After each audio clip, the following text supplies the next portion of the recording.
Hello and welcome to another episode of Study of X, the bi-weekly X-Men podcast where we discuss the Krakoan era of X-Men comics. I am your host, Tim, and with me as always is Chris. You know, the fun thing about having originally read these back when they came out is now that I'm rereading them, and the fact that I don't remember anything means I'm learning things that are basically brand new to me. S.W.O.R.D had a lot of things in it that I completely forgot. Yeah, and Sergio. Hi, hello. I'm here. I'm learning everything for the first time because I've never read any of this. Hopefully just as shocking to you as it is to me. Yeah. It's like we're on the same playing field. There's some little interesting little scraps here in S.W.O.R.D, I think. Mm-hmm. Yeah, I agree. Excalibur's fun too. It's gonna be a great episode when Tim describes things as scraps and refers to the last issue that we're reading today. Yeah. We'll get to it. We got Excalibur first. We got a magic wombo combo here with Excalibur 18 and 19. We gotta get through the Excalibur mines first. Yeah. We have to trudge through the mines of Britain, and then we can get out to the light. Yeah. But yeah, the Queen would have wanted. Mm-hmm. Mm-hmm. Do you wanna jump into that? Yes. Excalibur number 18? So yeah. We can jump into Excalibur number 18, titled Mad Woman. This is still written by Tini Howard and was released back in February of 2021. And we are still very much dealing with the fallout of X of Swords as we cut to the Starlight Citadel in Otherworld, where Saturnine is sitting on her very, very fancy Art Deco couch when her fish attendant Rill comes in and says, "Hey, Krakoa sent you a letter." Yeah. Saturnine still just aggressively down bad. Oh, she is so down bad. Like, you think it's bad, but then we go to the next page and we see her response, which is basically, "You don't have a cat in Britain, you can't talk to me." This is a stock response. This is like if she had the email on auto reply. Yes. Yeah. Yeah, no, that's absolutely what this is. It's just like a, "Hey, thanks for trying to contact me. However." Yeah. It's pretty much what the letter says here. It's a very fluffy paragraphs here. It is very email coded. I think like the email thing is kind of on point here, but it's a very fluffy letter where she's like, "Yeah, you can. You're welcome to submit an inquiry, but you can't. You don't actually have a Captain Britain in your reality, so sorry." This is the response you get when a kid emails Lego with a Lego idea. Mm-hmm. Yeah. Yeah, it's the nice. That's the level of like condescension on this letter. We have to let you down very gently. But also, we were never gonna look at it. Yeah. I love the subheader this has with the little rhyme. Yeah. Consider the message. Consider the time. Consider many things before you bother Saturnine. Like, this is just her signature? Mm-hmm. Yeah. Yeah. Oh, that makes me realize I've probably been saying her name wrong the entire time. I've been saying Saturnine, but it must be Saturnine. Oh, Saturnine, yeah. That's okay. It's still X of Swords. You can't change my mind. Sure. Cross of Swords. Cross. 10 of Swords. 10 of Swords. There's 10 of them. Yep, so, Hey, Betsy's back. Betsy's sad, it appears, except probably not really. Maybe? She's still kind of hanging out by the lighthouse where she reappeared suddenly and just isn't talking to anyone. Rogue's a little weirded out by it, but Rachel's like, "Hey, I looked into her mind a little bit, but not too deeply because that's rude." And she's just dealing with a lot of things. How about you leave her alone? Yeah. She refers to it as like, she seems like almost distant. Mm-hmm. Like her memories are there, but they're kind of quiet. And Rogue just fires back like she's possessed, and Rachel's like, "No, like she's depressed." Mm-hmm. And so they talk about it, and she's just like, "Yeah, I could dig in there, but like, I just don't want to. That's inconsiderate." And Betsy just immediately interjects and says, "Yeah, and don't." Yeah, that is rude. Thank you for staying out. Yeah. So But Rachel gives Rogue a little bit of psychic power here just to put her mind at ease. She touches Rogue and keeps contact for long enough where Rogue will have psychic power, but just not permanently.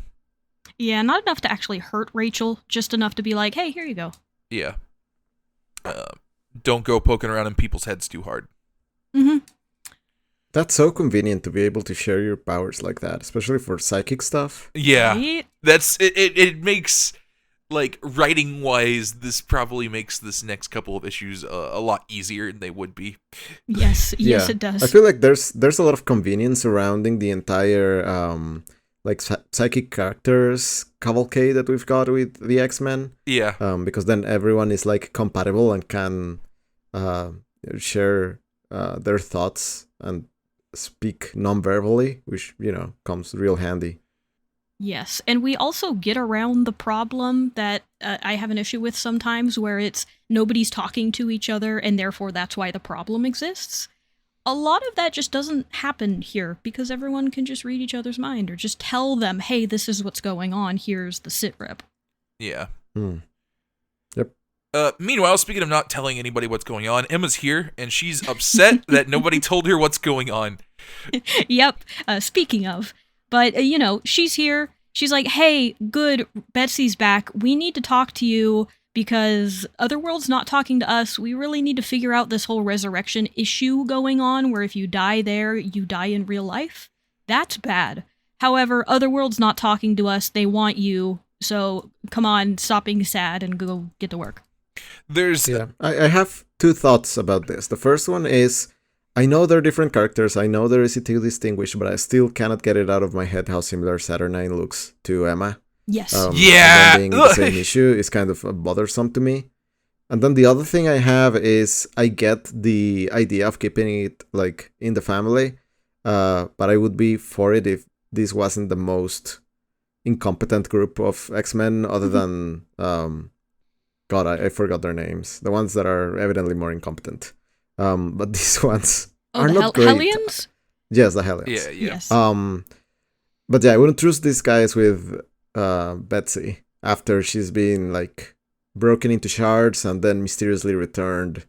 I would have just ran to the healing gardens immediately. Yeah, Excalibur, I feel like they try, but I feel like Excalibur's fallen on their face more often than not. They've done nothing but fall on their face. It doesn't help for quite a time that the person that was bringing them together, which was Apocalypse, is now gone. So they're kind of trying to figure out their footing, and it's just not landing for any of them, which I feel bad for, because Rogue is sort of trying here. It just, you know, she keeps getting shut down by everyone around her. Yeah. Richter and Gambit are here, and they seem to just be trying to give her space, have been, like, just stalling Emma for the most part. There is, I want to point out this, like, panel kind of down here. I think this is kind of neat. So Emma goes down to talk to Betsy with a series of questions, just like, are you well? Can we take you to the healing gardens? But then just slams a bunch of questions at her, like, also in her mind. Just like, what happened after the duel? Why weren't you about the other captains? Are you still Captain Britain? And Betsy just replies, yes, stop that. And then, like, answers the actual questions that she asked, like, physically to her, which is, it's just kind of neat. I like that as, like, a touch. Yes, it reminds me, there's been several instances of this, but I feel like there was another one with Storm semi-recently. It might have been Exo-Swords, where there's one conversation going on and then she's talking psychically to somebody else in a completely different conversation. Yeah. It's very fun. I like that happened here, but also just, it doesn't actually become a plot beat just because Betsy just brushes it off.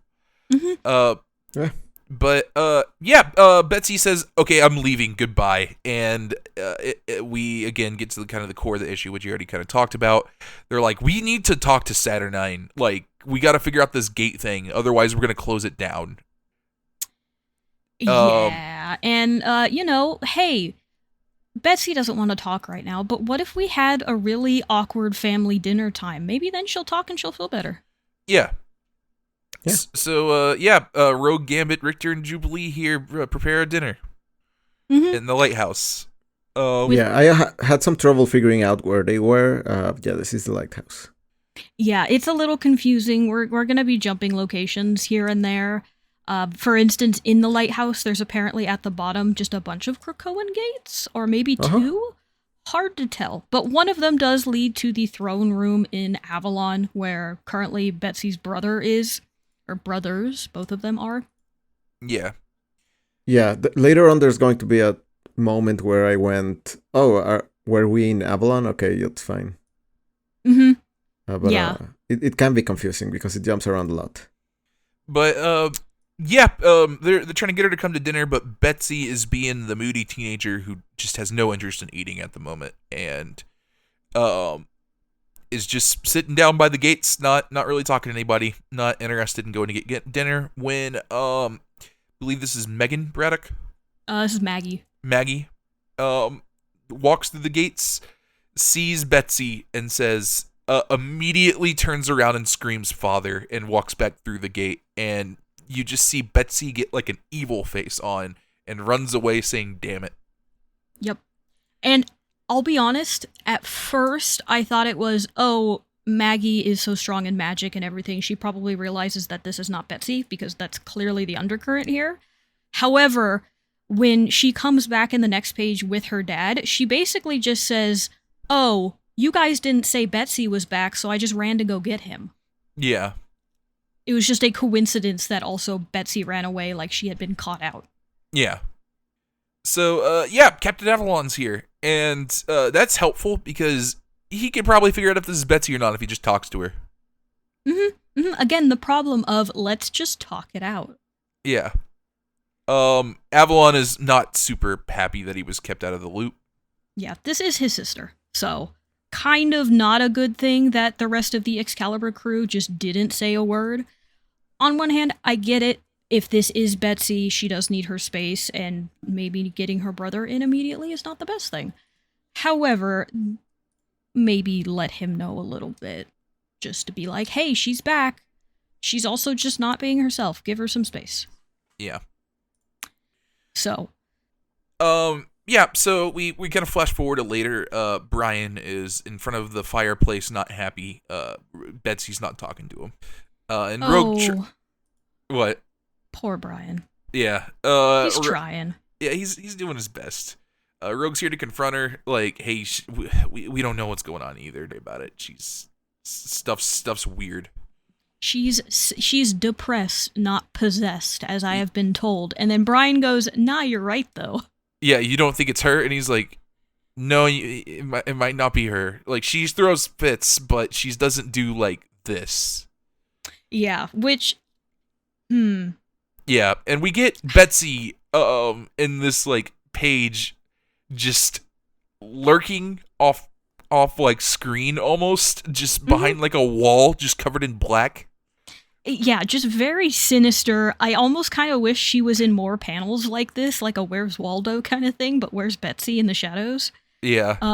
Because, yeah, it's very clear that something's wrong. This isn't Betsy, you know. I'm a little here and there about how it's playing out with Rogue. It's a fine story beat that has happened before in other stories, but here I almost feel like Rogue is holding on to it too much just because the plot demands it to. However, that's just my one nitpick for this.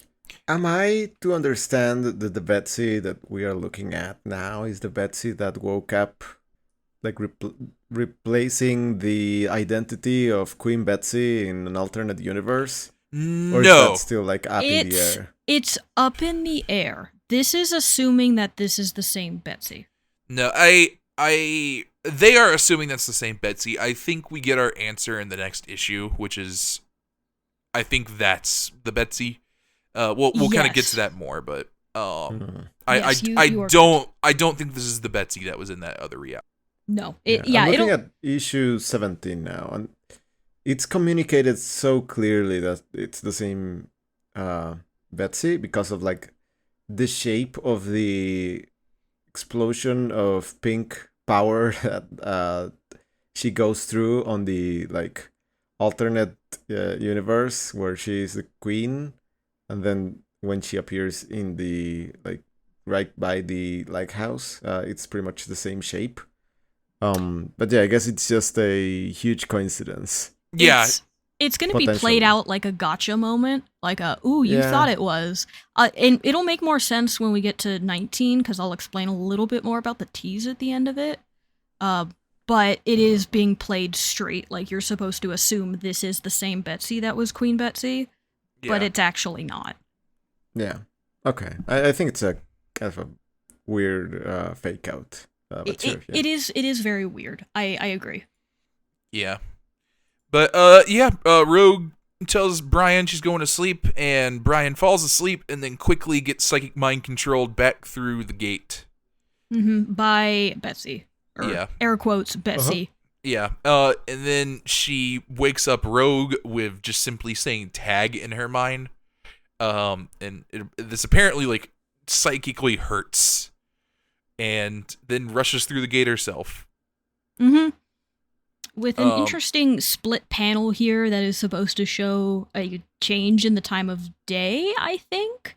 Because Rogue is awake and she comes back downstairs. Brian is gone, Betsy's gone, and she says, but Betsy left, she psychically tagged me, so we need to figure out where she went and why it's Krakoa. Yeah. Jubilee doesn't want to leave today. Rogue needs to go find Betsy. She's gonna bring Richter with her. And Gambit's gonna go by himself to Avalon to have a talk with anybody over on that side of the fence. Yeah, more than likely Jamie, even though I'm sure that's not gonna go bad or weird. Yeah. But yeah, we split up, and yeah, we immediately get to our Gambit and Monarch conversation. And yeah, Jamie he's like, hey, do you know where Captain Avalon is? And he's just like, yeah, he's asleep. Yeah, normal. And Gambit's like, hey, have you seen Betsy? And he's like, what? No, she's missing. Did she return? By the way, I totally didn't make a Betsy clone like you guys told me not to. Yeah, he was just like, yeah. You said don't make any more Betsy's. But I did make a Betsy body. If you need it. Yeah. So that's fun. Meanwhile, Rogue and Richter are in a place called the Grove of Possibilities, which is apparently Apocalypse's magic lab. I don't know if we've seen this place before. We've seen little bits of it when he was doing magic early on, but it was never named. So this one is new. Yeah.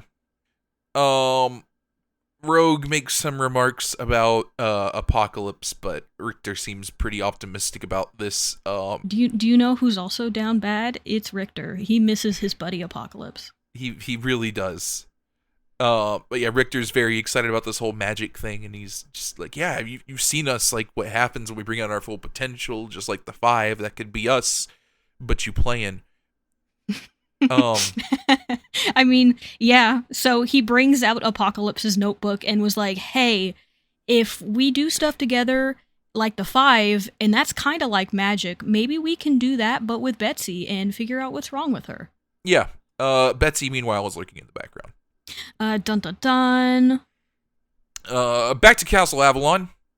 Yeah, we're going down to downstairs where there's some nonsense in this little dungeon thing. Apparently, Apocalypse is using this as a lab for like a little bit. As one would, as well as your, captive woman that you keep on a table under a tablecloth. Yeah, you remember Morgan Le Fay? She's apparently just here. Remember that plot point from way back when? On a slab, like she's in a morgue, but she's... Is she awake? I think so. She Because that's seems miserable. To be. Yeah. Yes. No, it's a bad time. The last time we saw her, it was Apocalypse and Jamie going to basically not vivisect her, but take her apart to basically run experiments. Like, oh, she's magic. She has magic. Let's figure out how that works. Yeah, and Gambit's like, dude, you can't do this. Like, this is going to piss people off. We gotta do something about this. Coven Akaba has already ruined Britain. They cannot know that this is happening. Yeah, and Jamie's just like, yeah, but, like, you want to free her? And he's like, we'll discuss this later. And Yeah, I don't know when that will be, but hopefully soon. That's a future Gambit problem and a future plot point. Yeah. But good thing, you know what? He's got his extra Betsy, and it's in this Iron Maiden right here. Yeah. But there's no actual body there. Oh well. I think that might be bad. Yeah. I'm surprised at how quickly this paid off. When I thought it was played as a long-term thing when it was first, when it first came up. Yeah, because it wasn't that long ago that Jamie went to go talk to Mr. Sinister and said, "I'll give you the cape back if you give me a Betsy." Yeah. Before we started recording, we had the conversation about how many issues there were left in this series, and this is kind of why I thought it was like close to ending, because it feels like it's rushing to move to whatever's next or like close things out. Yeah, that's just Excalibur's natural state. Yeah, I guess the holidays break made me forget what I should have expected from this. There are no breaks in Excalibur. We are all gas. Richter finds a magic wall. I love magic walls. I'm not gonna lie. Yeah, talks about us being at the beginning of history. And he's nervous about it. He didn't think he'd be here for it. Honestly, out of such a high-paced issue, I really liked this little moment, and I'm kind of bummed it gets cut off immediately, because I really think you could have had a nice moment there with Richter and Rogue talking about, how he was really in a bad place right when this whole series started. But no, we need to get to the fisticuffs, and not Betsy is here, and she needs to fight. Yeah. We have a little psychic battle here with Captain Britain and Rogue. Betsy is now just decked out in Captain Britain gear. Goes to give her a little psychic stab, but is saved by the timely arrival of Psylocke, and immediately just tells her, yeah, that's not Betsy. You're gonna need like an actual psychic to watch your back.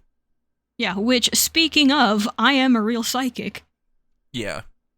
So, kind of the cliffhanger for the issue, but we do have a data page here where Richter sent that magic wall. It had a bunch of writing on it. He sent that over to Cypher, and Cypher was able to translate it. It looks like it is the last will and testament of Apocalypse, where he says that, hey, yes, we are at the beginning of our new history, and yes, I'm kind of from the old guard. So while I have other things I need to go do back on Arakko, I leave everything to my apprentice, Richter. Yeah. So, just a nice little thing. Your boy Apocalypse really has a lot of faith in Richter. Yeah, he calls Richter, he says, Cypher can speak to the island, but you can hear its heartbeat. And yeah, it's nice to see that the Richter feelings were reciprocated, I guess. Mm-hmm. I think Apocalypse acknowledges him, which is it's sweet. I like their little friendship. I do too. I think it's really sweet, and I like how Apocalypse was able to, help Richter out, and in his own way show him that he can be more than he is, even though Apocalypse does it in the most brutal way possible. I do like how Richter has just kind of taken it, hitting the ground running. Yeah, it's always felt genuine to me, like the appreciation runs both ways. Yeah. Mm-hmm. Yeah. Anyway, Excalibur 19. Excalibur 19. This is Wild Violets. This one came out in March of 2021, and we're actually on a different Earth. We are on Earth 13,059 in the Braddock Watchtower. Yeah. It's kind of cool looking. I do like these other Betsies. I think they're really fun. This one in particular is Elspeth Braddock. She has dedicated her entire life into magic and her psychic powers, and she has decided that for the last couple of weeks, she has sent out her own psyche to find the Captain Britain Prime, and she finally did it. Yeah. Her little buddy Nightcrawler is here too, who's wearing a cloak. Just a dude. And yeah, she managed to she found Betsy, and it's a little psychic ball. Yep, it looks like she has found the remnants of Betsy, or at least her soul. But she Yeah. does also note that it was kind of weird. Her soul was bouncing between realities and tried to escape being caught. Yeah. So yep, she gathers up the rest of the Captain Britain corpse, and they show up to on Saturnine's doorstep. Knocking repeatedly, saying, hey, we need to have a quorum, we need to meet, but the only one who can bring us together is Saturnine. Why is she waiting? Yeah. Her attendant here is like, yes, I get it. That's not happening. And she's like, yeah, she needs to get over Brian. And I do like how it's just not a secret to any of them here. They're like, yeah, we know you want our brother. Just stop. yeah. And Saturnine eventually just says like, okay, let me come in there. I'll talk to them myself. And they're like, hey, we have her spirit. We can bring her back. And Saturnine just immediately is like, nah. Yeah. No thanks. It's like no, like absolutely not. And there's like a very like her just trying to slam the door while one of the Elizabeths just puts her sword through it and whatnot. It's a very very funny imaging wise. Mm-hmm. Yeah, this is the most relatable. I feel like Excalibur has a better garden with a group of basically legislators wanting to do something, but being just completely blocked by the neglectful politician that's petty and does not want to move things along. Yeah, she gives them like magic has a cost, action have consequences. I'm not helping you restore her. She's the worst of all of you, and just slams the door. And you just see all the Captain Britons just like angry at this. The goose Captain Britain just repeatedly honking is very funny. Mm-hmm. Mm-hmm. Very disgusting language from that goose Betsy, honestly. Yeah. I love every panel with multiple Betsy's in it, especially the ones with them at that door. It's very funny. Yeah, it's like they managed to squeeze in like 30 Betsy's in that single panel, all waiting for this mermaid person to give them. Yeah, like just take their call. Them pass. Yeah, like yeah. Mm-hmm. It's very funny. I do like how they're all very different Betsy's too. Yeah. You know? Yeah, there's like a lizard Betsy here. There's like an owl one in the back. Like we also see Queen Betsy here. We get to see her now as she's supposed to be. She's very regal looking. Yeah, just very, very fun. But hey, if Saturnine's not gonna do it, then you know what, darn it, we're gonna fix this ourselves. Yeah, so they're like, let's just go to Avalon. We have actual friends there. Mm-hmm. Yeah. And you might think this is what we're going to spend this rest of the issue in, but no. Joke's on you. Yeah, that's... They just hand over the lantern with Betsy's soul in it. Yeah, they should have just started from there. Like, yeah. Yeah. They really should have. Why even bother? But, you know, there's a lot of other things we need to do. And we need to remind you that Saturnine is very upset. Yeah. Uh-huh. She's so mad. We get another data page here. It's from the Grimoire of it's some Krakoan. Chris, I translated this myself. It says Richter, right? Ooh. I can guess. Okay. You know what? I'm really happy for you. I was also able to decipher it, and I didn't even need to use like the Krakoan. Yeah. I didn't either. It's like, oh yeah, no, that's Richter. Yeah. So, but he has taken. We've seen this form before that Apocalypse has had. It's the same circle with the X inside, sort of magic, and Richter is trying to. I don't even know how to say it. He's basically bumbling his way through this, being like, "Well, it worked last time. What if we switch things around?" Yeah, it's just it's very funny. It's just like scribbled over notes. Just like there's like on directions, it's like north, and then it's crossed out, and it just says west facing with a question mark, and like all of the notes are just kind of like that. I feel like this is good at making you feel like there's some rhythm or reason to how this works. We're just not privy to it. Yeah. Yes. It's Richter's trying stuff, and this is kind of what he's came up with. Yeah. But yeah, we cut back to the ritual, and Richter is very frustrated because it's not working. Yes, and they've really kind of tried this out. They have candelabras, there's food in bowls, people are standing around. Richter's even fasted for this. Yeah. Quanon is here. Yeah.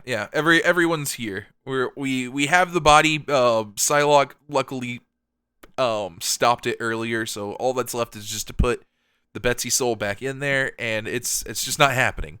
The soul Also, is we're in not going Otherworld. in. That's what I was confused about earlier. Wait, what? We're in Otherworld? Oh, yeah. I guess we are. I'm actually not sure where we are. That's... hang on, let me... Oh no, I think you're right, because the next few scenes, it looks like it does go through a portal. So yes, you are correct. No, wait, I think we're at the bottom of the tower? It's very Because unclear. no one's in their Otherworld clothes. Yeah, this is the regular True. clothes, so I guess we aren't. And it's only later that we see Quanon get her Otherworld clothes. Yeah. You know what this is? This reminds... Have you ever, like, tried to do something with, like, technology related, and just for whatever reason, it just wasn't working? It's like you followed Yes. the steps, you did all the Many stuff. times. It's just not happening. That's what this is like. Mm-hmm. That's the Mhm. emotions Richter is going through at the moment. Yep. Yeah, but it's like an Adobe product. Yeah. Yes. Yeah. Yes, and it's like, I'm trying to figure this out. I can't find a guide for it online. I just have to do it myself, and it's not working. Yeah, it should be working. Like, I did this right. Like, I don't understand what's happening here. And, yeah. Everybody's just kind of slowly giving up. Mm-hmm. And Richter then kind of makes an offhand comment of maybe she can't go back together, maybe it's not going to work. And Quanon's like, actually, I think you're right. I think someone here is deliberately sabotaging what we're trying to do. However, it's none of us. It's Betsy. Yeah, and she makes a remark about having to scare plants to get them to grow, and then kicks over the lantern with the Betsy soul in it. And it speeds off. Everybody's like, "Yo, why did you do that?" And she's like, "No, I got it." When you finally catch the bug and somebody knocks it over and it runs away, and you're like, "Oh man." But yeah, she's going off to Otherworld to catch the Betsy soul. Avalon and Richter are like, "Hey, we should maybe go with you. Like, are you sure you should be the one to do this?" And she's like, "No, yeah, it's fine." Yeah, we've talked about it before, where Quanon and Betsy have a very bad history together, and it's never really been something that's fully been touched on in this run, or really ever. And this feels like the start of them trying to talk about it, especially with Quanon's dialogue here, where she says, hey, not only do I kind of understand what she's going with and I know her better than myself, but what happened between us happened, and it simply is. There's nothing we can do about that. And like, it's time for us to keep moving. This is, I think, the most agency Quanon has ever been able to show in this situation, which I think is pretty cool. There's like a line here where Rogue's like, "I don't really feel right about this after everything between you guys," and she's like, Quanon just fires back, "Do you want my thoughts on it? Because you didn't actually ask." And it's like, damn. Yeah. Yeah. Like, Uh-huh. Yeah, for once, she gets a choice in this, and her answer is to go after and help Betsy. I can't say I know Quanon enough as a character to say if this is in line with her or not, or if this is just to serve the plot and kind of get these two back together and having a bit of a conversation. I'm not too sure. But considering what happened to them, this is a bit of a start. I think with everything that we've seen of her as a character in the Krakoan stuff, I don't think any of this feels out of character. Yeah, no, I can see that.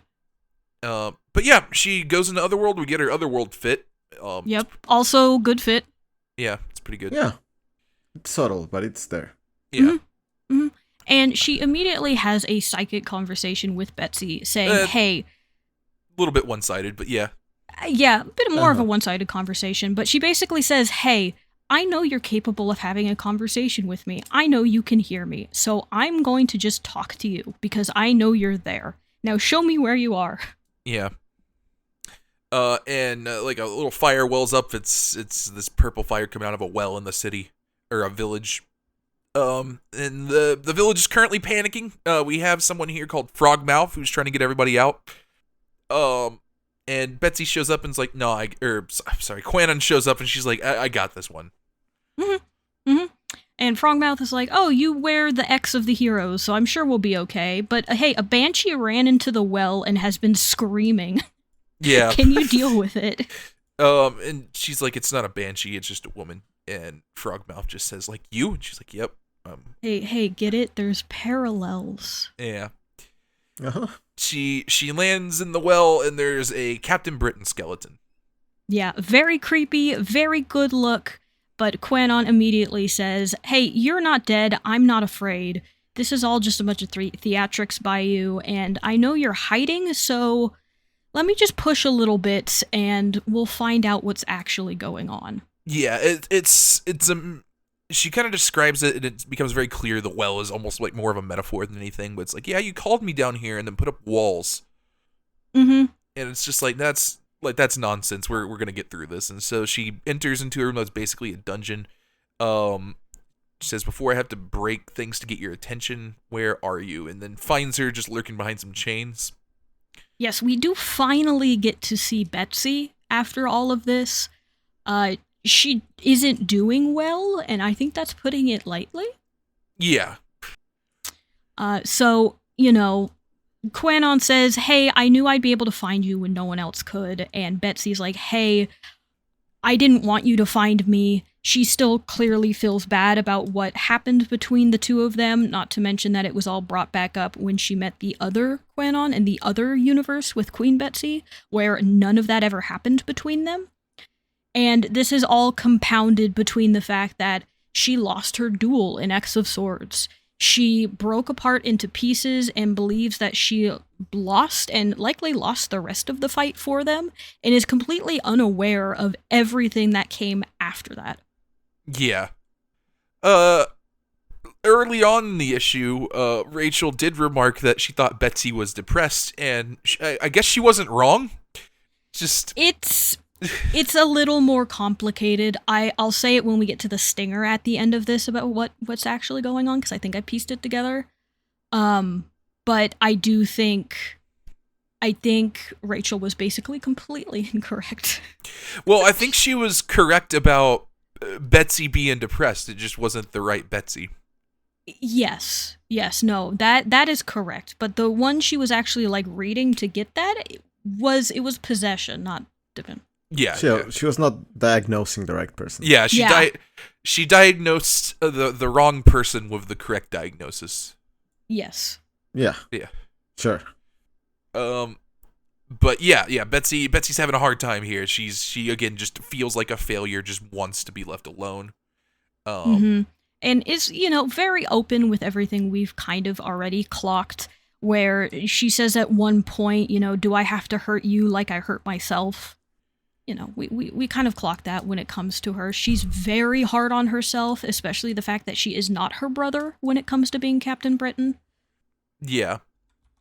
So, but Psylocke is doing this on purpose to kind of try and edge her on, because once Betsy is close enough, Psylocke is able to somehow psychically capture Betsy's soul and put that into her body. So the two of them are now sharing the same body. Yeah. And like, this is kind of the emotional kind of like core, I think, of the issue here. Betsy even remarks like, oh, what are you doing? Like, why are you doing this? Doesn't that like scare you? Like, we have this history. And she's like, no, I don't think you will. And that's kind of where it is Betsy is very scared she is going to hurt her again, like after like what she has done to Psylocke for like the decades that she did it to. And Psylocke just kind of pushes past that. She's over it. She is able to accept it for like what happened. Yeah, it very much comes across as Quanon has accepted it. Betsy is just she lacks self-confidence, and because of that, she's not okay with this. She's just not comfortable. Yeah. But yeah, she gets Betsy in her body and runs off back to, I guess, the gate where they were originally. Frogmouth says, "Thank you, violent stranger," and writes a song. Yep, it's a pretty long little song about the Ballad of the Violet Stranger.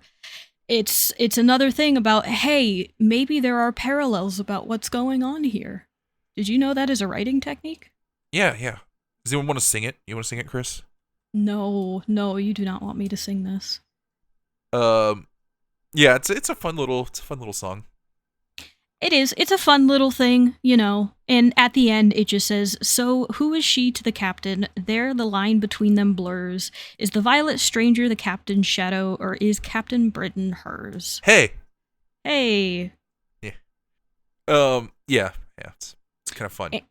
And as Psylocke is taking the two of them back, Betsy breaks down because Psylocke says, "Hey, we need a Captain Britain right now. And that's why we need you back." And Betsy's like, "Well, I can't. I lost. We don't have a Captain Britain. The duel, I didn't do it." And that's when she realizes, oh, you have no idea. The Captain Britain Corps is back, and they're all you. Yeah, you technically won. Yeah, it's like, yeah, you pulled up a sword. And she remarks like she saw a vision but didn't know it was real, which I guess she just thinks the entirety of her little escapade in England was a vision. Yes. I think she thought it was a vision, and maybe, you know, she did break apart into glass. Who knows what that means? Yeah. It could have been her dying, you know? But yeah, she gets the Starlight Sword. She says she can feel his presence, but she doesn't have a body. And Psylocke's like, "Oh, we got that figured out. Don't worry." And we see back in Saturnine's office the picture of Betsy, the stained glass thing that shattered, has now formed again. Yes, and Saturnine, because she is that kind of person that would keep the object of vengeance that makes her mad just so she can look at it and be mad again. Yeah. Is in the room when it glows and is like, "Oh man, dang it." But yeah, Psylocke's taking her back. Back at the, I guess, the lighthouse. I guess it's where they were. Captain Avalon is grumbling about as being he has tired done of a waiting. lot. And we're about to kind of come to, I need to go do this, when Betsy comes back to the gate. She's got the Starlight Sword. Almost Betsy. Yeah. Quanon with Betsy. Quanon with Betsy. Both, even. Yes. You know, technically, I'm realizing we didn't actually figure out what happened to Brian when not Betsy. Yeah, I think she just. Night. I think she just sent him home, based on like what we have of these issues. Like, I think so too. I think I know where it leads. I think I remember the plot point that happens. But you know, just keep that in mind. Yeah. As you know, we eventually get to the next one. But yeah. So she puts the Starlight Sword in the hands of the Betsy body, and the body starts to choke, and then Betsy coughs up something. It's a weird looking bondage face thing. Yes, it is a choker, and it is specifically related to a villain that has popped up in Marvel before. Yeah, this is Malice. I have read this X Factor plot, actually, or X-Men plot. I think she's just in X-Men. She's been in a couple, actually, when I finally was able to look it up.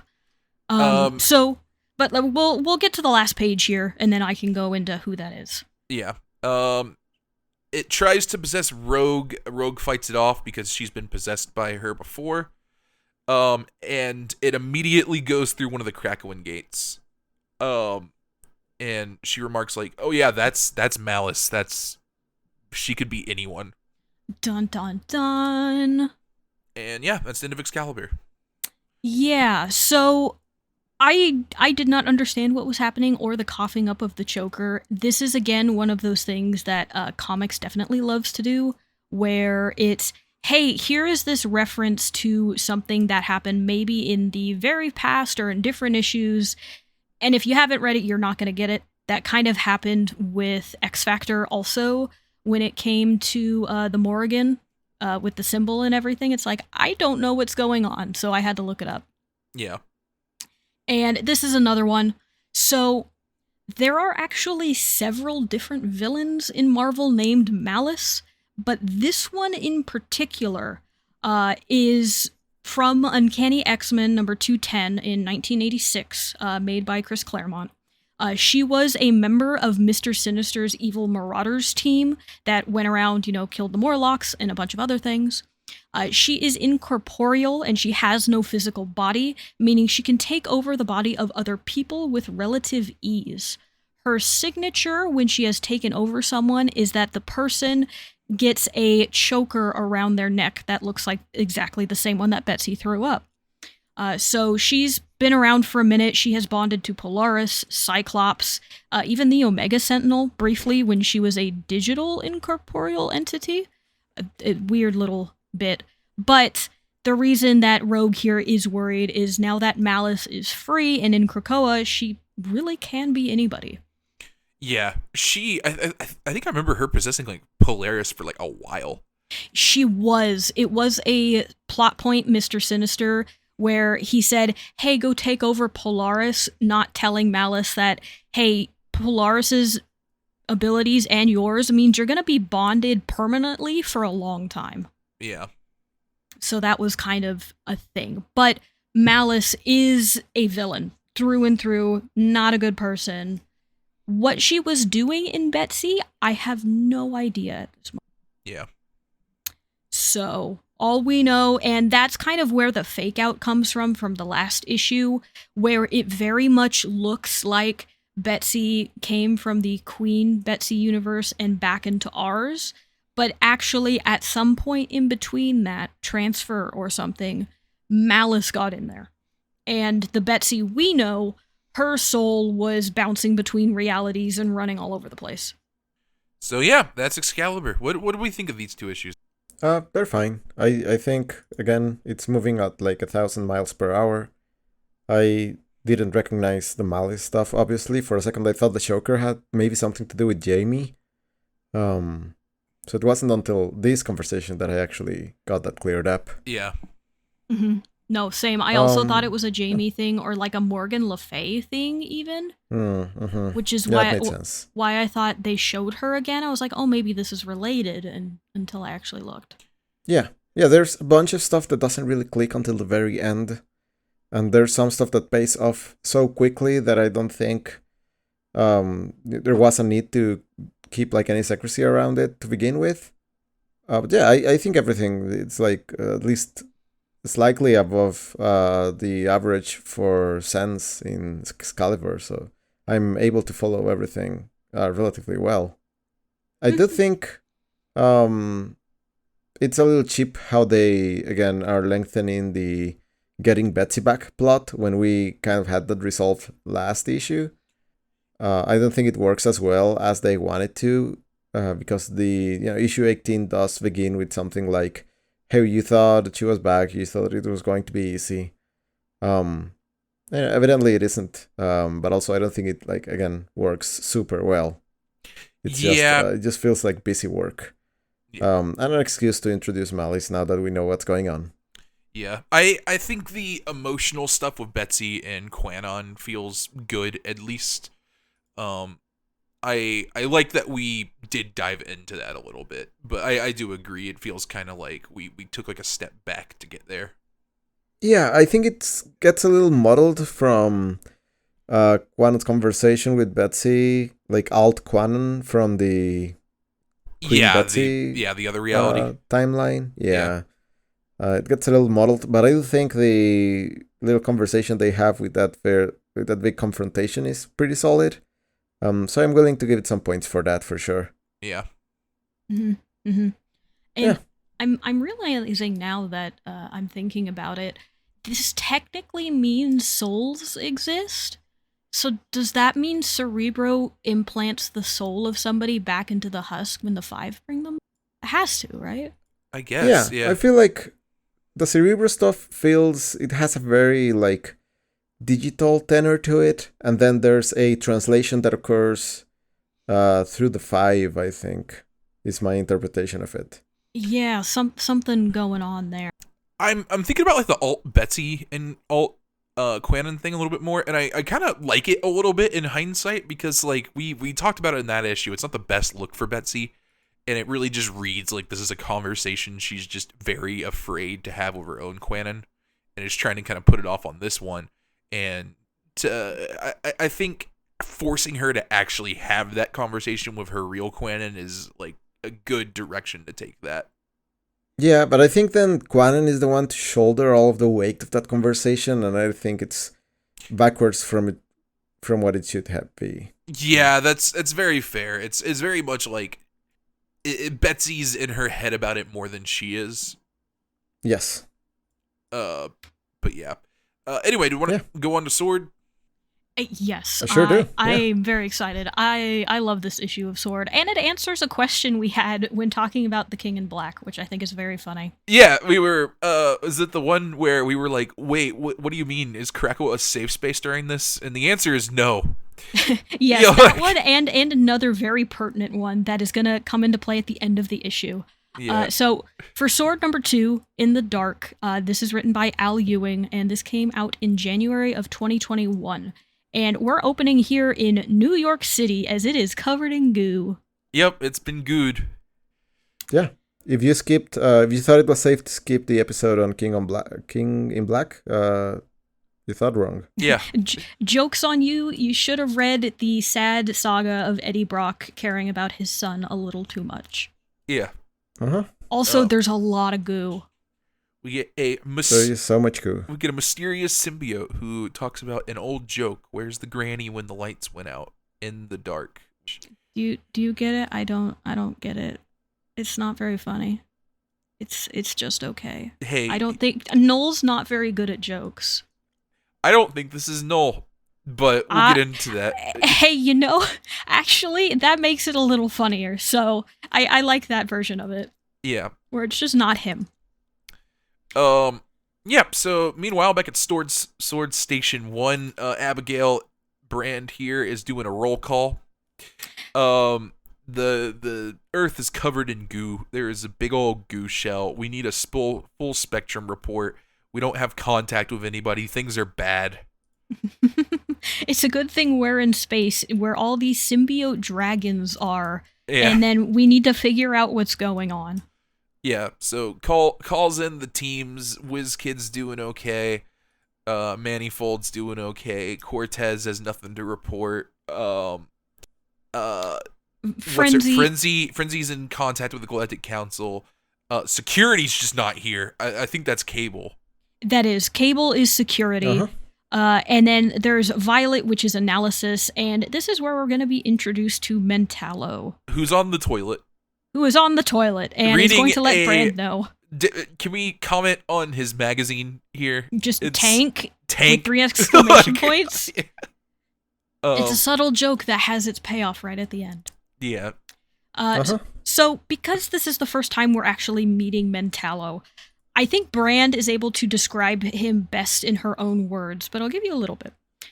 So his name is Marvin Flum. He is actually from Strange Tales number 141 from 1965. He is a Stan Lee creation, where he was always a low-level telepath who requires a psi helmet to enhance his abilities to anywhere near kind of okay. So he's not that great. Yeah. And he's very much a for-hire kind of villain. He has worked with Hydra to betray S.W.O.R.D. He has worked as a hired gun for Roxxon Corporation. He is a thrice-removed member of the Brotherhood of Evil Mutants, having been part of the Resistance, and was even part of Norman Osborn's government agency called Hammer. Yeah, he's a goon. He's a goon villain. Yes, if you need a goon, this is the guy you speed dial. Yeah. And you get a little low level telepath on your team too. It's not a bad little trade off. It'll work for you is not bad. So yeah, Abigail not super happy with this. He just comments about like, yes, I take poops. I gotta poop. Mm-hmm. And Brand's just like, yeah, you're the best person we could actually get. So please come to the launch pad. We have a mission. You need to be there. Yeah. And we go into a data page here about the personal notes about Mentallo. Mm-hmm. And she basically notes exactly that. He is a con man here for money, and Krakoa is just the next con. Yeah, but also comments, and I think this is kind of the really important part, this is the type of person, because he's a con man who's just in it for money. I have money. The Quiet Council doesn't have money, so he's going to take my orders over the Quiet Council's, and that's the only telepath I can say that about. Yep, and that is We got that a little bit from Brand in the first Sword, where she very much seems to be, I need to be in charge, and anything I can hold over the Quiet Council is gonna do me good. Yeah. And this is someone who she gets, she understands, like, this isn't the best dude, but she gets him in a way where she's like, I can get this guy's loyalty, and that will, like, he will be more loyal to me than the actual Quiet Council. Yeah. And there's even also another note here that says it's a deep secret, so more to her notes, where she mentions offhandedly that there used to be some old technology that could be implanted into people to translate languages. Because Krakoa is now basically psychically implanted, there's really no need for them anymore. However, she mentions that you can still get those things pretty cheaply, and you can give them custom language ciphers that rotate every certain amount of time. And she needs to find a person that she can trust with her own custom language. Specifically, she wants to find people. Like, she wants multiple people that are loyal to her. Yeah. It very much building into, like, I need to have my own little above-board Quiet Council. Yeah. Mm-hmm. But yeah, we got the team up here on the launch pad, and Brand walks in and is just like, yep, we're gonna go in there. We gotta figure out what the heck happened to Cable. Yeah, we can't talk to anyone on Krakoa. The links are down. Cable's gone. Also, why is Pybok here from the Galactic Council? And Friendly's like, hey, he's here. He's a Skrull. He wants to help. Also, the new king really likes saving the galaxy, so it'll look good. Yeah, and Pybok just kind of remarks like, yeah, he loves that shit. And yeah, so he's a Skrull. He's not exactly like lightweight here, so yeah, why not bring him? Mm-hmm. And yeah, so they're gonna be using the gates. Manifold is gonna handle evacuation, and we don't really have comms up. And Cortez just remarks like, "That's ridiculous. That's WizKid's job. Why don't we have comms up? What's he wasting time on?" And Brand just has this like death glare on her face as we see what WizKid is wasting his time on, which is killing all the symbiote dragons that get too close to the station. Just again, I love these dragons. I get it. It's silly. It's a space alien dragon, but man, they're so cool. And here comes WizKid going like, come on, man, I need to figure out the phone problem, and just lasers one. Yeah, it's like he's just multitasking. Like, it's very cool. Just dealing with all of the strays approaching the station. Yeah. So, great. Yeah, no, very good. WizKid's great. And also, I like the mental image of there being just enough to be bothersome, but not really pose a threat to the station's operations. Yeah, again, yes. it's a busy day for IT. Yes. Also, I really like this station. I feel like it's impossible for it to look bad in a panel. I love when there's an excuse to draw it and show it off. It's really cool. It looks yeah, fantastic. I'm a big fan of the Sword Station, especially with all of the like trees sprouting out of it. Yes. I was just going to say, I do like just the architectural design of it, but you add in all the organic tree stuff and just elevates it. Yeah. Yep. Cortez, we kind of flash back where Brand is just like, yeah, he's a busy man, and Cortez just responds like, well, we're all busy. And it's just like, you shit, dude. Like, he's awful. he's like, he reminds me of Kid Omega a lot in that same kind of you're a little shit camp, and I love it. Yeah, totally. Yep. But yeah, Mentallo remarks like, "Hey, I don't know what I'm gonna do. Like Xavier and Gray are down there. Like, I'm not that guy." No, not even close. Random just kind of comments like, "Oh, you scared, man?" He's like, "Yeah." Yeah, no, duh. Yeah, do you see what's going on? But yeah, Brand just comments like, "Hey, I got a different mission for you. It's cool. You don't got to go out there." And he's just like, "Oh, okay." And then Random's like, "Oh yeah, solo mission. You get no backup." Good for you, buddy. Yeah. So while that team of 4 heads off to Krakoa to see what's going on, Mentalo wants to weasel his way out of it, but Brand says, no, take a look in my brain. I'm going to lower my defenses. Look for Protocol 5. Yeah. Or Protocol V, one of the two. Protocol V, Protocol 5. But his eyes go wide and he's just like, no. No, you couldn't. Come on now. And yeah, apparently Brand is like legit worried. No could just end the Earth here. We got to figure out a way, like a contingency plan here. Yes, and as she puts it in her own words, because thinking the unthinkable is what I do every day. Yeah. You know how we had that joke where Cyclops is making up different things for the war captains to like, hey, if this happens, this is what you do. If that happens, this is who you should call. It seems like Brand is doing that, but on a way bigger scale. Yeah. I mean, she has a point here. Today, we're up against the primordial god of darkness. Maybe we should consider what will happen if we lose. Yeah, so she has a plan here. This is going to be the way that we, like, survive this if, like, this is how humanity survives if we fail. And she just tells, like, yeah, I'd be talking to Cable, but I'm stuck with you the best I could get, which is just a funny way to just, like, let him think that is the level that he's at, but we kind of know, like, she, again, knows how to play this guy. Yeah, and she's playing to his ego here. Yeah. But he's like, yeah, okay, but I'll do it, but I'm gonna need the you-know-what.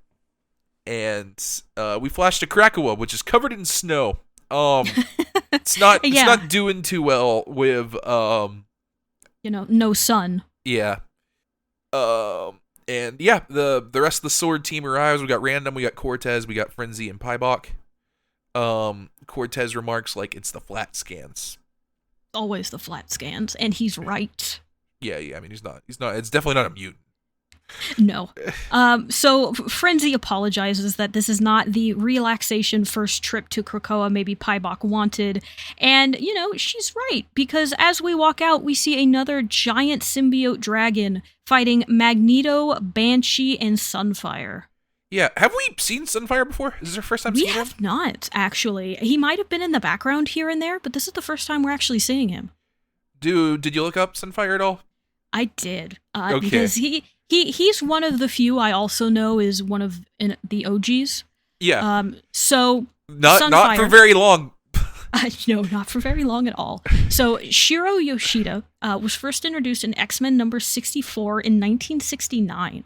He was actually introduced before giant-sized X-Men came out. Yeah. But he really kind of grew to prominence because he was one of the recruits on the new team of X-Men to save the original X-Men on the mutant island of Krakoa. He dipped in that issue. Like, he quit the team in the same issue he joined.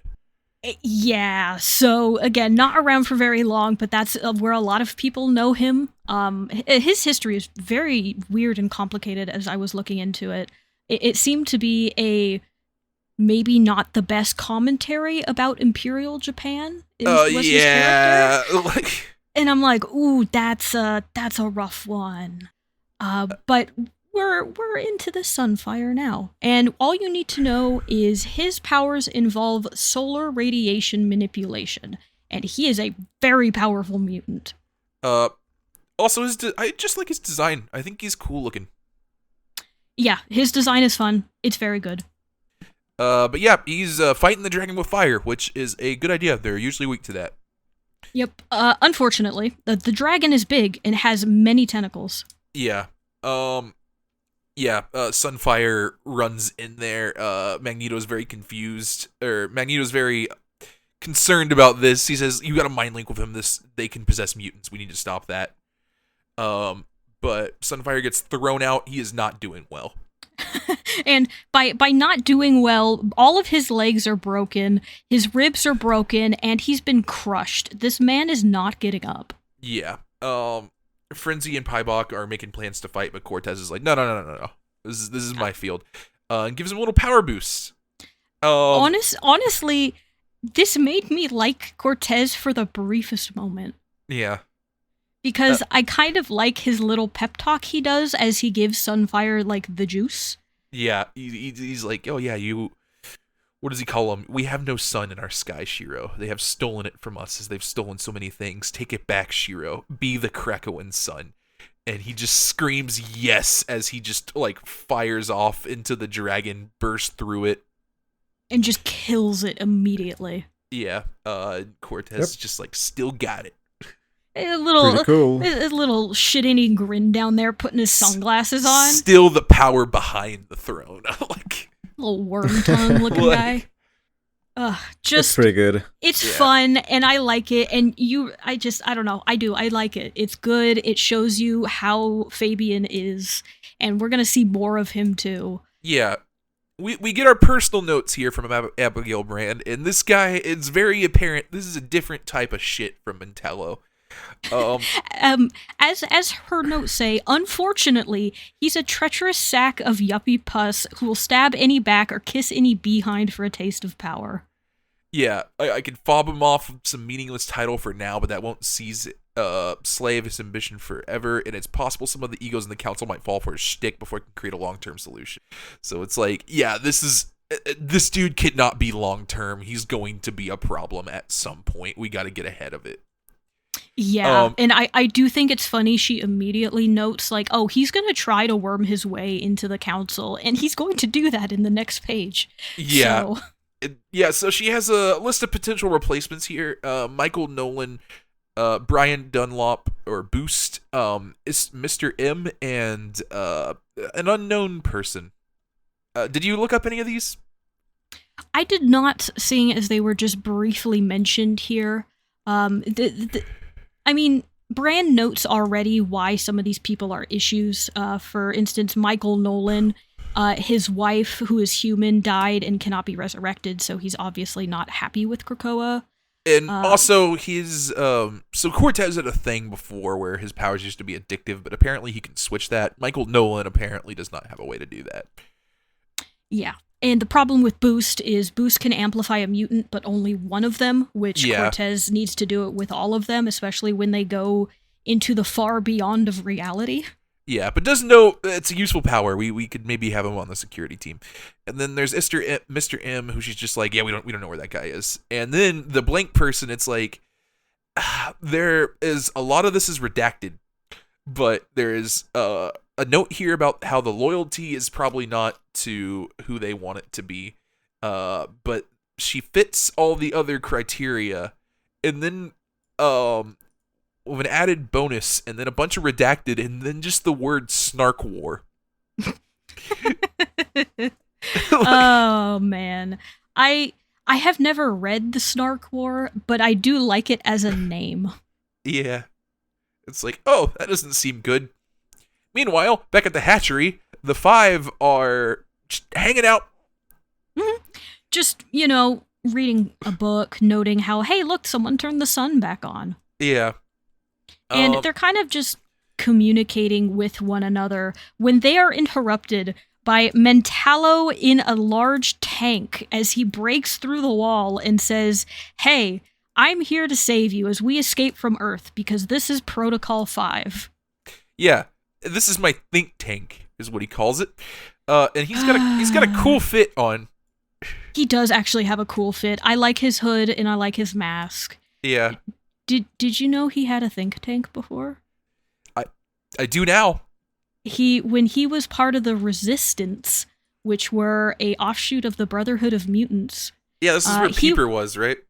Yes. Yeah. He was called Think Tank because he had a tank that he sat on like this and could control with his mind. And that's what he wanted back from Brand. Yeah. And I think she nailed it when she says, I need to play into the midlife crisis. This is absolutely him just really wanting a tank. Look, the man had a tank magazine. Yeah. All the hints were there. Truly, yeah. Yeah. But hey, we do get to see what this protocol is, and it's get the 5 off the planet. Yeah. But yeah, Cortez immediately just starts ass-kissing Magneto, just like, oh, do you remember me now? He's like, oh, yes, Cortez, you've done a great service. And asks him if Sunfire's going to suffer any ill effects. He's like, no, I got it down. But hey, can I talk to the council about the plat scans, please? I have some ideas. And Magneto's like, yeah, that's fine. We'll have that done. And Frenzy just gives a snide like, oh great, history's repeating, because like this has happened before, and I'm pretty sure Frenzy was on the team when this did happen. I was about to say, I'm also pretty sure the people that Fabian backstabbed, one of them was Frenzy. Yeah. So she gets it. And she's just like, yeah, cool, Cortez is going to betray us again. But before she can really, like, complete that thought, there is a symbiote speech bubble coming from the gate.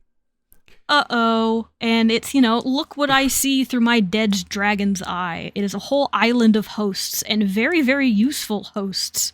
And the good thing is, now he is here, and a null-controlled Cable walks through the gate. Yeah, looking like a real freak. Looking like a real freak. Pretty cool. Really cool. And also answering our question in King in Black of, where did Cable go? Yeah. It's like, oh, he went to Krakoa, and it was bad. Yeah. It does not answer the question of why Cable was old, though. No, it does not. It does not answer that question. That is still unknown, honestly.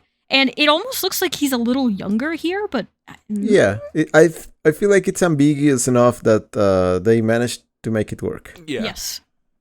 But I do like the little tidbit of, oh, obviously Noel was not going to get through the gate normally because you need to be a mutant. So him hijacking Cable to do it is actually a really smart idea. Yeah, yeah, they had the key right there. Mm-hmm. And we wondered where the key went, and there it is. Yeah, I thought this issue was great. Yeah, no, I really like this issue of S.W.O.R.D a lot. Getting to know Brand a little bit more and what she's trying to build, as well as her ability to understand people and at least manipulate the easiest of them. We'll see about the rest.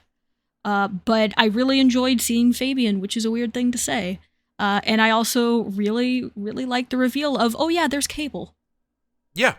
Yeah, I feel like it's always fun to see a group of competent people that are at each other's throats to different degrees, like scramble to make things happen. I think that's what we're seeing here, and it works every time. Yeah, I think this was very, very good. I think the crisis feels like a threat while also kind of furthering a lot of like other kind of personal drama with the team going on. Brand's clearly up to something, and that's interesting. Yeah, there's a lot here to like. Yes, and considering also this is only issue number 2 for S.W.O.R.D. Yeah, I this know. is not very far in for it. But hey, next time we will get further in on it. Yes, Our issues next week will be S.W.O.R.D number 3, King in Black Marauders number 1. It is the only one of those, and then S.W.O.R.D number 4, which I think will finish us off on the King in Black crossover. I do believe you're correct. This issue does not have the King in Black tie-in stamp on it. The next issue of S.W.O.R.D does, if I remember correctly, which I don't really know why it's not on this one. But King in Black Marauders is the only one to actually have that in the title. Yeah. So, little odd. But yeah, no, next time, if you have not listened to our King in Black series, or if you haven't read it yet, highly recommend doing so, because we're going to be in the trenches for another episode. Yeah, we symbiotes now, baby. Woo! Time to talk about how much we hate Spider-Man. But yeah, that's the episode. Do we have any anyone have any closing thoughts before we sign off here? No, not really. I really enjoyed that issue of S.W.O.R.D. Yeah, can agree with that. Yeah. Sort of fun. I keep being surprised at how fast Excalibur is. I shouldn't, because I feel like we say that almost every time. Yeah. But it keeps being a surprise at how fast it is. Yeah, that's the Excalibur be moving. Yeah, it does. Yeah, I guess between how it is moving and us lingering on Betsy coming back for like however many issues, I would rather it did what it is doing. Yeah, that's fair. True. We could have this Betsy saga go on for like 10 issues instead of however many it's going to be. Yeah. Anyone want to plug anything here? I suppose I can. So, If you have made it this far, thank you so much for listening. If you can give us a review on your podcasting app of choice, that would be great. It helps us get out there and find more people to read along and listen to this wonderful X-Men journey. If you have any questions or comments that you would like to send to us, you can send it to studyofx@gmail.com, and we might just read it here on the podcast.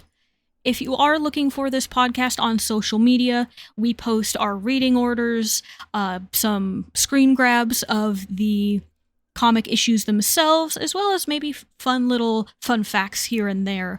You can find us on Twitter, also known as X, on Tumblr, and now on Blue Sky. Yay! We did it. We're back. Yeah. For all of those, you can find us at Study of X. And they're all the same across all three, although if you go to Blue Sky, you can see the fun little graphic I made because we're back on Blue Sky, and I thought it was funny. That's good. If you are looking for me, you can find me on Blue Sky. I am Sawneeks, that is SAWNEEKS.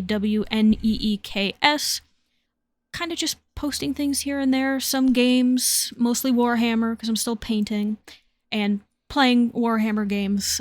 It's really, that's all it is, honestly. It's a problem. And Sergio, if they are looking for you to ask for your opinion on the designs of spaceships in space, where can they find you? I don't know. Hopefully a cool spaceship in space. Cool. Does it have any foliage on it? No. I bet it has like coral. Ooh, I kind of like that. That'd be fun. Yeah. Very cool. I'm gonna use that in my next sci-fi tabletop RPG that I play. Yeah, let's go. And Tim, if we are looking for you because we really need to hold the quorum of Captain Britons and you are the only one that can officiate it, where can we find you to please beg that you start it? I am in the Goose world. I am in the Goose dimension. That is where I reside. If you are in the Goose dimension, do you become a goose? Honk. Ooh, okay. Well, next time we have our next episode. It will be a podcast, however, it will all be in geese, so have fun translating that. Yeah. Sorry. Yeah, I think that's the episode. I think so, too. Yeah. I mean, we could just keep going. I don't know if anybody's listening to this point. Yeah, that's fair. But yeah, I guess we should probably sign off then. Later. I suppose so. Alright, later, mutants. Bye. Honk honk. Honk honk.